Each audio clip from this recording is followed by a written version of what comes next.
Welcome back to another episode of the Effortless Swimming Podcast. I've got another guest on today, someone who started working with fairly recently to help improve his swimming. And he's gone from around 205 pace per 100 and down to the low 140s. And he sent me an email last week and I said, I'd love to get you on to a podcast, chat about what you've changed over the last couple of months to see where that improvement has come from. Because I know a lot of the swimmers and the triathletes that listen to this podcast, that watch our YouTube channel, they are around about that 2-minute pace when they first start. And I think breaking that 2-minute barrier is one of the first things that a lot of people look to do. So Felipe, welcome to the podcast.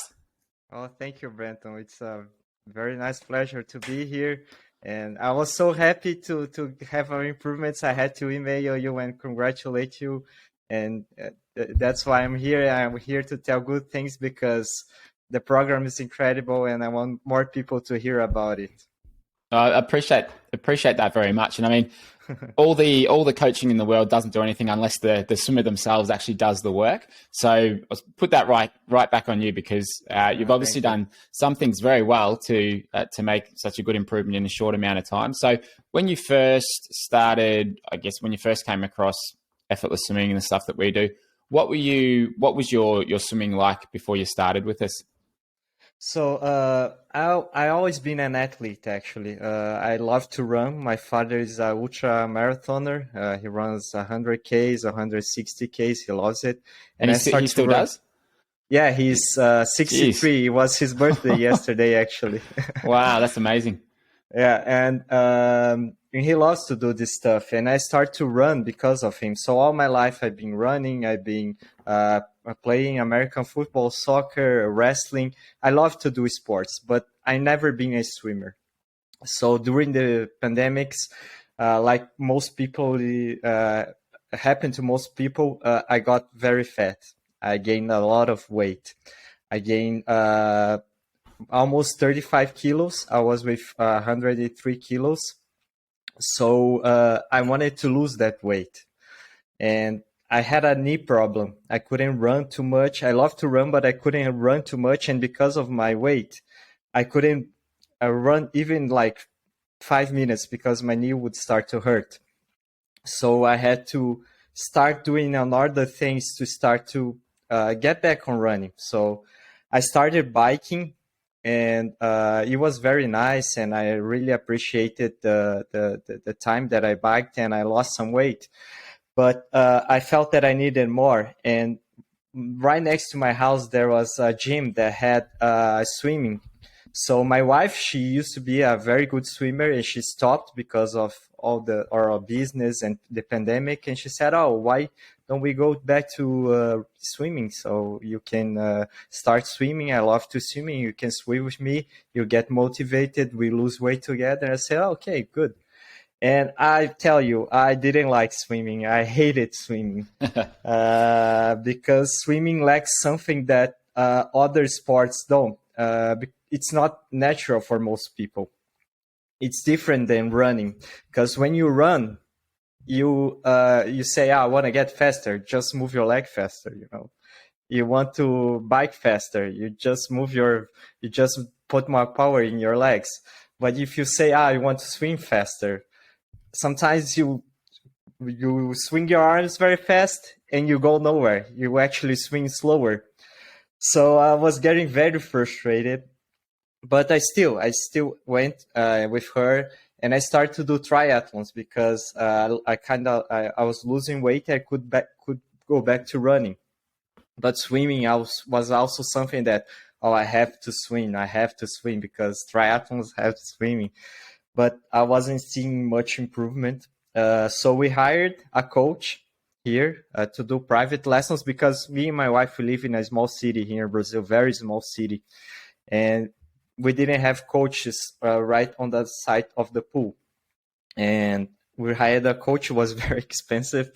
And we thought, oh, okay, so she will help me get faster. She will improve my technique. And what I saw was that the coach didn't help much. She fixed some of my technique. She had some drills, some training, but it was very superficial. And so I started to look at videos on YouTube to see how I could improve my swimming, because I wasn't really happy, and I realized that there was a lot of things that I could have done that was much easier than what was being taught to me, that would improve my swim. So I came across your channel, and I started to learn about the catch and how to position myself in the water, and this changed a lot. It was much easier to me to understand how to swim. And that thing that I said earlier, because swimming doesn't have, and it's not natural, started to feel natural, because I understand how to swim, how to move my arms under the water, something that most of the coaches, they don't do. They just tell you, oh, you have to swing like that and do like that, but they never tell you what to do and what to fix and how to fix, or why you do this, why you do that. And when I start to practice what you said, it was like night and day. And so I had to fire this coach, and we start to work out just with the lessons, with the videos, and also the workouts that my triathlon coach used to send me. But the improvement wasn't that great also. I was swimming like 205, 2 per 100 meters. So my wife said, oh, look, this guy, Brenton, he has this 5-day catch challenge. I said, I don't know, man. 5 day, what will help? I don't believe much, because I've been swimming for like 4 months, 5 months, and I've been trying and nothing helps. How come a 5-day challenge, a 5-day catch challenge will help me?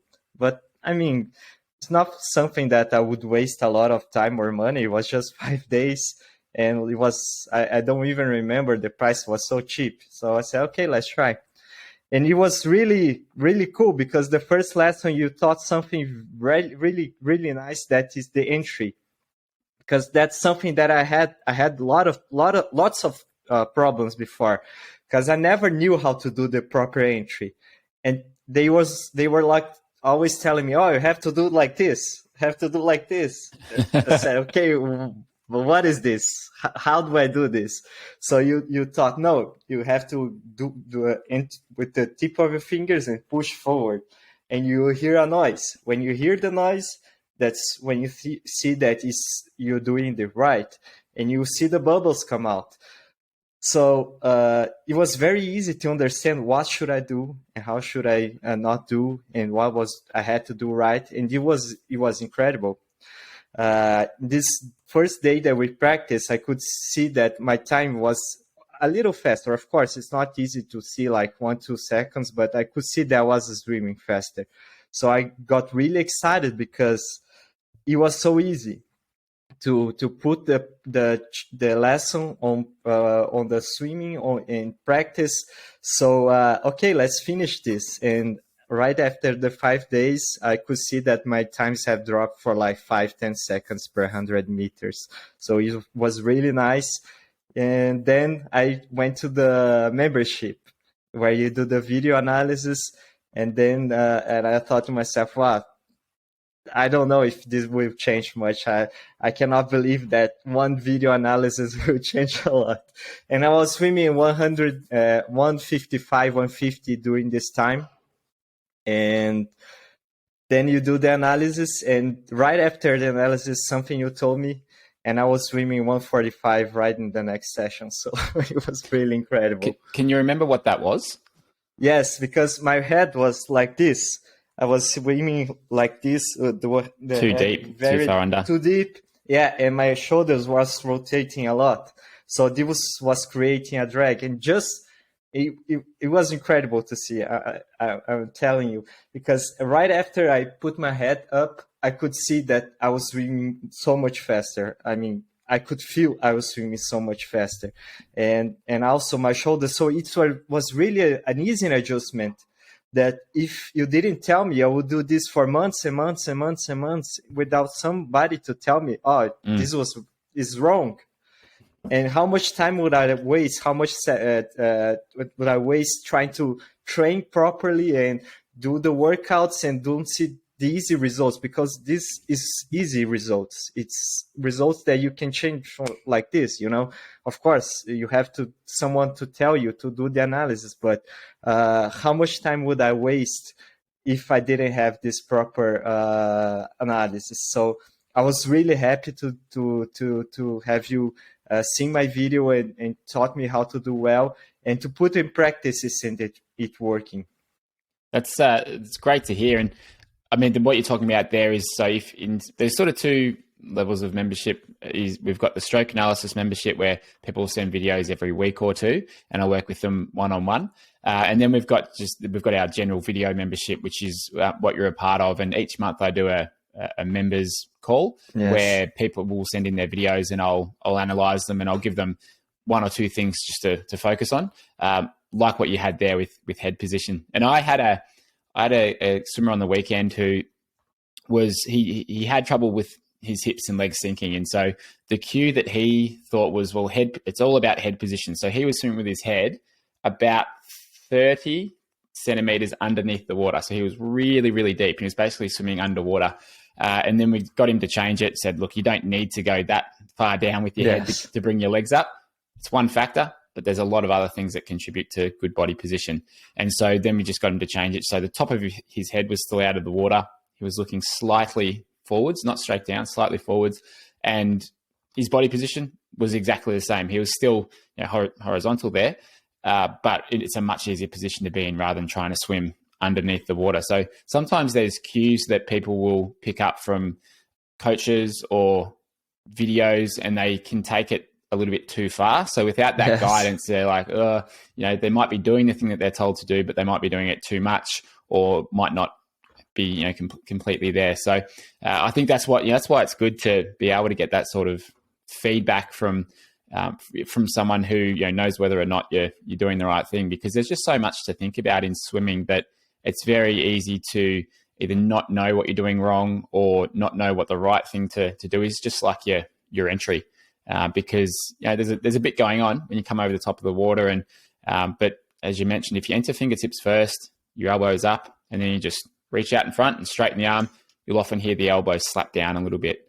And if you are in a very quiet place, you listen to a good swimmer, you'll hear that elbow just slapping down. Now, it doesn't mean you need to have this big splash every time. You don't want that, but you will hear that elbow slap. So it's a good cue that you've actually entered in the right position. So you mentioned with the first coach you started working with that the changes were superficial. So by that, do you mean as in more like visually it might make your stroke look better, but it didn't lead to faster times? Have I got that right? What happened is that I move a lot by feedback, and I understand that your coaching teaches how to listen to your body properly or feel the water properly. So what usually she would tell me was, don't cross your arm like that. Don't cross your arm in front of your head. I said, okay, I won't cross my arm. So I was trying to swim, and I was crossing my arm. And this was like for weeks. And she was, you're crossing your arm. You're crossing your arm. You're crossing your arm. I said, okay, how can I improve that? And you told me something that really clicked on me. And you said, think that you are swimming on rails, that you're moving through rails. So I said, that's really nice. That's really easy to understand and to memorize and to put in practice, because you said, don't swing your arms. So, okay, so should I go here? Should I go here? Should I go here? When you said, swing like you're swimming on rails, it's easy to understand. And you say, listen to the water splashing. It's something that you can understand, and you see, I'm doing wrong. I'm doing right, or I'm doing wrong.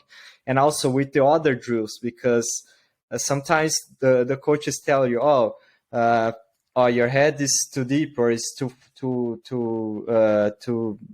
it's too close to your body, or anything, just like me.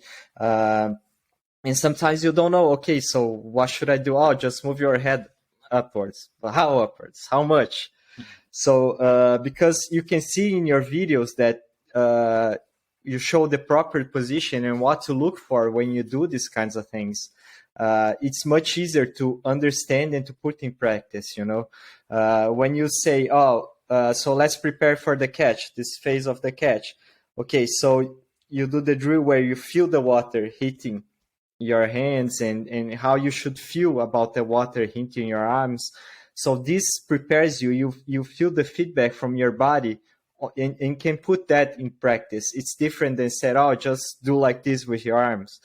And because the coach sometimes is not inside the pool, he won't tell you, you're doing it this right or you're doing it this wrong.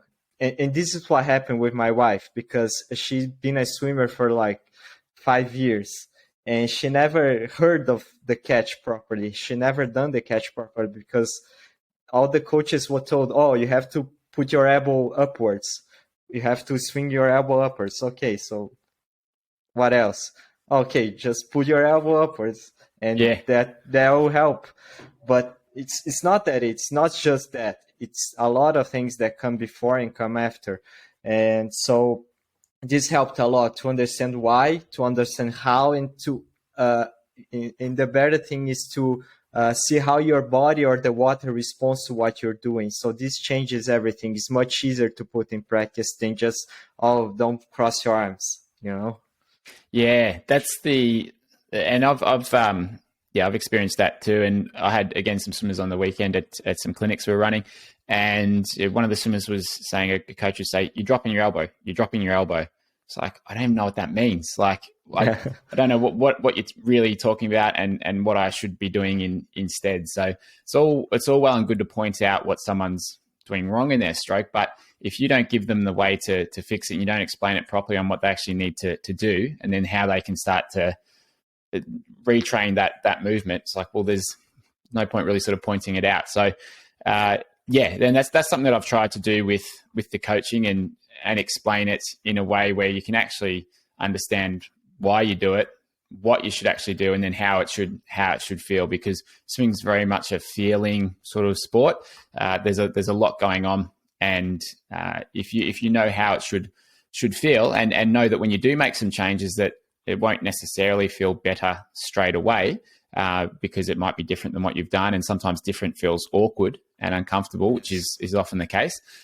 Then you'll be willing to put up with that awkward feeling for a couple of weeks until it starts to become natural.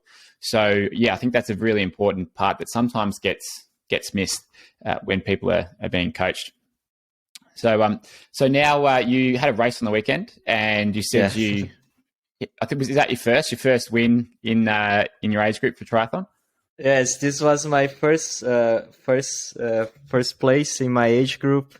So I had a PR on, this is me because people don't see.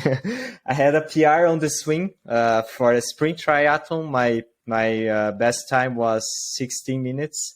So I could reach 12 minutes and 15 seconds this time. So I was really happy. And this 16 minutes was like 4 months ago. So it's a really big improvement. Yeah. And this changed just right after I started to do the lessons and start to practice what you teach. And I mean, the evolution is incredible. I was telling my wife before the race, I was on the coral with the others competitors, and there was a guy that used to run with me, and he was very, very fast. And I always the time that I was running with him, I was very scared when he was doing with me, because I knew that I would have to put a lot of work to catch him, and I knew that he was a very good triathlete and a very good swimmer. And I said, okay, here we go again. I will suffer to catch this guy either on the bike or the run, because I know that I won't be able to catch him on the swim, because I've been swimming for so little time, and I don't know if I'm a good swimmer. I don't know how much I have improved. So we went to the swim, and it was an open water swim on the ocean. It was really nice. But then you don't see much during the open water swim. It's everybody and the waves and the sun. You cannot see much. But when we were getting up to take off our wetsuits and run for the transition, I saw the guy right on my side, and I said, "Wow." I really have improved a lot because it's not usual. This guy who used to swim when he was a kid, he was a child. So for me, it was really impressive because all I hear from people that other triathletes, oh, when you start to swim when you are old, it's much harder.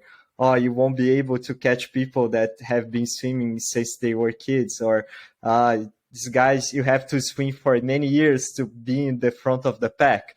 But I mean, I don't think that's true. I think that people sometimes they don't have the right coaching or the right teaching, or they sometimes focus on things that are not like time. They won't improve your time so much in this space.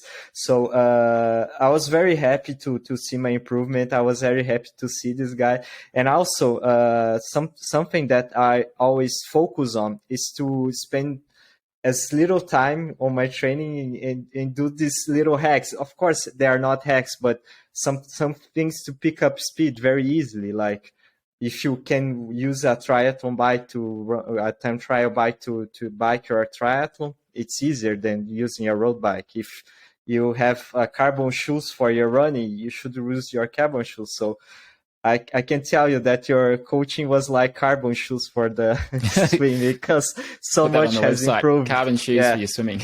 Yeah. It was really something that was amazing. I could not believe it. That's fantastic. And speaking before the call, you also mentioned that you hadn't really done one before, but you did just recently, like an all-out 100, just to see what you could get down to. And you said you were down to a 122. Yes, I did.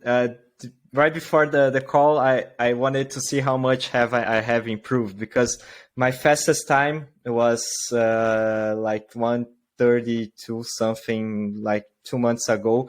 And I don't practice too much 100 sets. But this last Friday, my coach sent me 100 sets, 100 sets. And my last one was 122, so I was very, very, very, very happy. That's great. I'll tell you, it's funny that we had another guest on, Matthew Tones, and similar sort of progression to you. I think when he started, from memory, he might have been about a 210, and then he did a all-out 100 just to see where he's at, and he was also 122. So maybe you and Matthew can be in competition with each other across the world. But, yeah, that's terrific and a huge improvement. So, what before we finish up, what does your swimming feel like now compared to 4 or 5 months ago? Like, what do you feel in the water? Oh, the first thing is I feel like I'm not hating swimming anymore. That's a big win. Yeah, that's like the huge win, because I was dreading so much to go to swim, because I mean, it's hard when you progress in the running. When you start running, like you start to run 1 kilometer, the next week you're running 2, the next week you're running 3, and swimming is not like that. It wasn't like that, because now I can see that I can improve a lot. My technique is has improved a lot, that my body can perform much better, and I can improve my times just by improving my stamina, my endurance. So this changed a lot. I feel like confident that I am doing the right thing inside the water, not something that, oh, I think it's right. I think that's how you do it. Now I know that, okay, for me to swim fast, I have to have a good entry and then do the catch and pull and leave the water. And I know how to position my body. I know how to see if my breathing is right. How should I breathe? So these kinds of things, they help a lot, because you don't feel like you're just there in the water doing something that sometimes you don't know if it's the right thing, or if it's improving, or if it's getting worse, because that's how I felt in the beginning. Okay, is my stroke right? How do I know that my body position is okay? So this helps a lot, and it helps to see that I'm improving, and I feel that that's something that rewards you. It's very nice to go out in the pool and see that you improve at least 1 second. And so this was the thing that I liked the most of this program. we've got another members call coming up today where you've sent in another video. So I'll have a look and see what would the next one or two things be for you to improve. And I think a great aim would be looking to get under or around that 130 mark would be a huge, a really big result. And I think you've got a half Ironman coming up in September from memory. September, yes. So my goal was to swim 140, but I'm swimming 142 now, so maybe I can move up my goal. Let's see. Yeah, let's see. That'd be a good challenge. Well, I think come September after race, it'd be great to have you on the podcast and see how you've gone. So no pressure leading into September, but it'd be great to see how you've gone. It would be a pleasure, of course.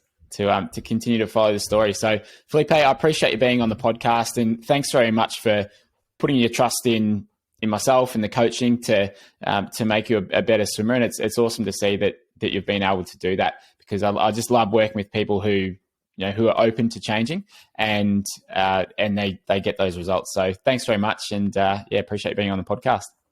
Thank you, Brenton. Just like I told you, I love to give people back what they deserve, and you deserve a lot. I feel that there's a lot of people that may be watching this podcast that are on the fence. Oh, should I try his coaching? Should I try this? Should I try that? And I say, man, you just try it, because the lessons are so short and they have so much improvement. They help you a lot. And you feel much better. If you hate swimming, just like I did, if you're a triathlete struggling to catch people on the water, I mean, I was that triathlete 4 or 5 months ago, and now I cannot believe the results I'm getting. So that's why I sent you an email just to send my best emotions to thank you, because it really is incredible. I was hearing people said, oh, you're never gonna be a good swimmer if you don't swim 4 times a week, 4 kilometers every session, and doing for 3 years. And no, it's not like that. Of course this helps, but there's something that you can do that will help you much more. Yeah, technique is a big one. Well, I think a good aim would be to beat your running friend out of the water and have him trying to catch on the bike. That's yes. a good aim. So thanks again, Felipe. I appreciate you being on the podcast. Thank you, Brenton.